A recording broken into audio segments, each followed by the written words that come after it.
right, so hope session 2 went well. I hope you have a understanding of what discipleship looks like, what a Thursday night's going to look like, and what kind of my expectations and my hopes are for you guys, and what I need and what our kids need. And so I know it can sound very overwhelming, but again, we need to make sure they know they're cared for, make sure they know they're valued, make sure they know they're loved, and then the rest of that we can walk through. I can teach you. You can learn. And the great thing about DBS is you don't have to know all the Bible stories. You don't have to have all the wisdom. You want to be in God's Word. You want to be prayer in your own. You want to be worshiping on your own. Because here's the thing. I am not going to ask our kids to do anything you're not doing or I'm not doing. As a discipler, that means they want to do what I'm doing. Do what Jesus did. And so we've got to be following Christ and have them following us. And so I'm asking you to not be perfect, but to be a disciple yourself, to be growing in your faith and your relationship with God and your understanding. But again, you don't have to have all the background knowledge and been a Christian for 20 years. You're just letting the light that's in you shine, and we can train you on the rest of that. And so I hope it doesn't sound too overwhelming for you. So our next thing on our list of topics is events. And so we do different kinds of events. We have a couple events, one, maybe two, that are just straight fun. But we try to always bring it back to Jesus in most of our events. And so, but sometimes we just do something fun just to build relationships with a kid. And so those building relationships allow us to find other times and get buy-in and have the ability to speak into their lives and tell them more about Jesus. And so here's kind of our events for the year. I'm gonna walk through them for now, and as we get closer to events and I need more help and you guys decide how you want to help on that, we'll get more of those out. But so here's our first event is August 5th is our parent meeting. And so we're going to all meet in this room, and we're going to have parents with kids. We're going to do kind of a normal night, a very short walkthrough of what how this works. So we'll start with our 1/3, and then we'll do our 2/3, and then we'll do our 3/3. And so it'll be very much geared around ice breaking and building relationships and getting to know one another. What is the purpose of youth group? What will be our lesson? And we'll have some food and sandwiches. Probably dessert type stuff, more than like food. But we'll have some drinks and some sweets and candies and snacks and cookies and such.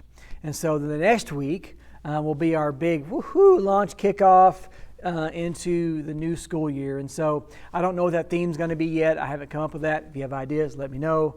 You know, if we're doing tie-dyes or water balloons or whatever. I haven't got to that point yet of what it's going to look like. It may be something as simple as we all come to my house and have a cookout and a grill and sit around the fire or something. I don't know yet. Then the next week is we're going to do 411 training for everybody. And I'll walk through all that. You guys don't have to know anything, but you'll go through it with us. You may have already done it at times.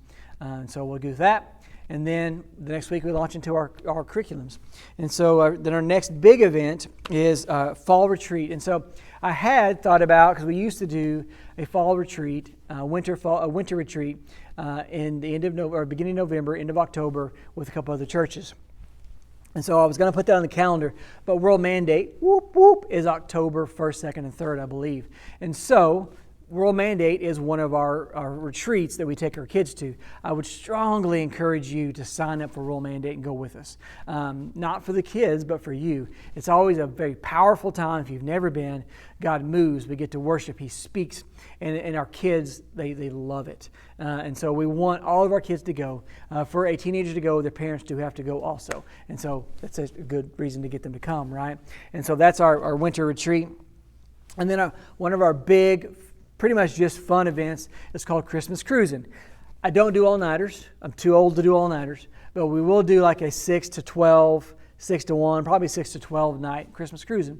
And so Christmas Cruising, we come to the building, we get into teams, We usually do a progressive dinner where we go to 3 different houses, and we get in our teams and we go, and then we come back to the building, and then we go into a scavenger hunt. It's usually a picture scavenger hunt.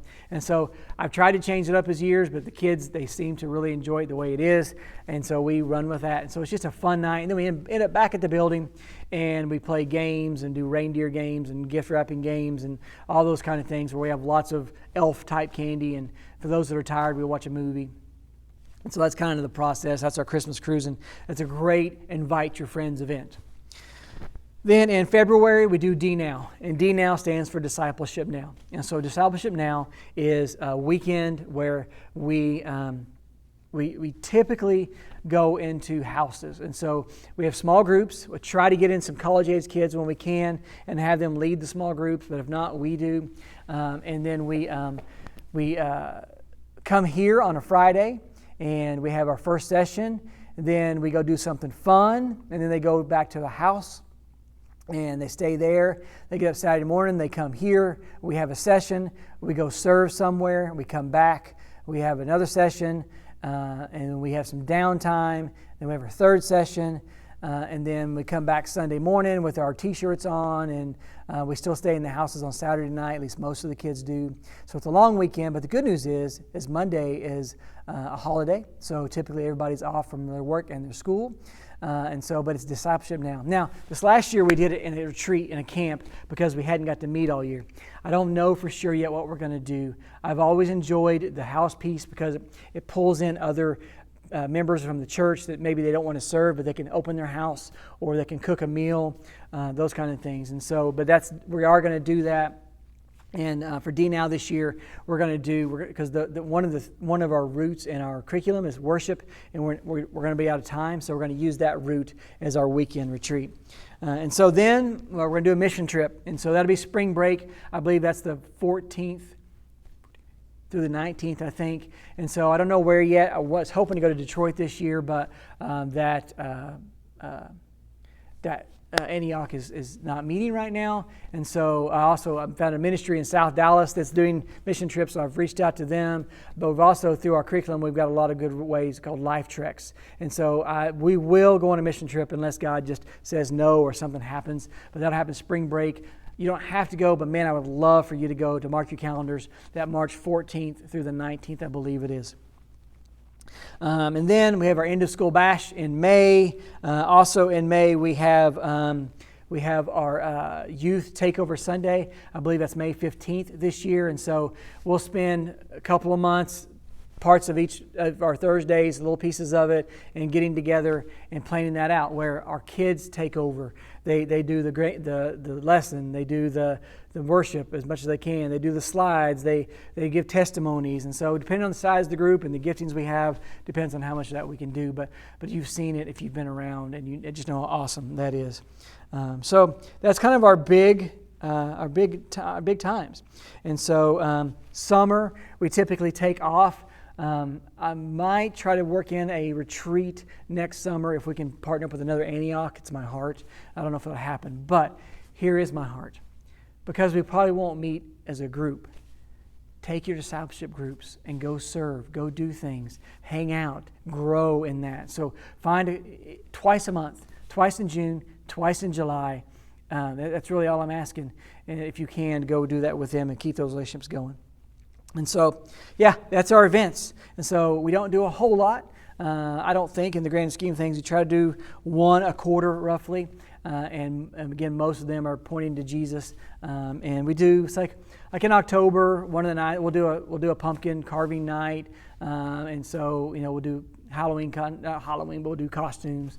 And so we'll do movie nights here and there. And there'll be some occasional, hey, who wants to come to my house on Friday night and watch a movie? And so there'll be times that we'll just punt, or we'll just do something a little more fun, a little more free, those kind of things. And so, but that's basically what we do. If you have any questions, let me know, and I'll see you in the next session.